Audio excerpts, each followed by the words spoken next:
Leads کے hope spring مدرسہ میں ختم قرآن اور دستار بندی کی روح پرور تقریب منعقد کی گئی، جس میں تقریب میں عاشقان رسول صلی اللہ علیہ وآلہ وسلم کی کثیر تعداد نے شرکت کی۔ تفصیلات جانیں گے آصف قریشی کی رپورٹ میں۔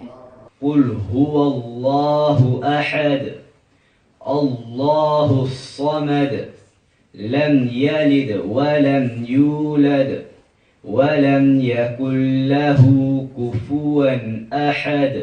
اس موقع پر علامہ یوسف مطالعہ نے اپنے خطاب میں کہا کہ قرآنی تعلیمات سے دوری مسلمانوں کے لیے نقصان کا سبب بن رہا ہے، اس لیے ہمیں ہر وقت اللہ کے حضور سجدہ ریز ہو کر اپنے گناہوں کی معافی مانگنی چاہیے۔ محترم ادارہ مولانا عثمان نے معززین لیڈز کی شرکت پر شکریہ ادا کیا۔ نوجوان حافظ ریحان شوکت علی کو حفظ مکمل کرنے پر مبارکباد دی۔ اس موقع پر حافظ ریحان شوکت، چودھری شوکت علی اور دیگر نے 92 نیوز سے گفتگو میں حافظ ریحان کو قرآن پاک حفظ کرنے پر دلی مبارکباد دی۔ Very proud and the support from my dad, my family and everyone else, my stars and everyone.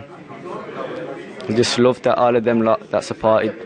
Yeah, that's it. خوش قسمت دن ہے وہ آج ہے، اور میں آپ سب دوستوں سے کہوں گا کہ یہ جو دنیاوی تعلیم ہے اس کے ساتھ ساتھ جو دینی تعلیم ہے وہ ہمارے بچوں کے لیے ضروری ہے، اور میں والدین سے یہ گزارش کروں گا کہ اپنے بچوں کو دین کی طرف جو ہے راغب کریں۔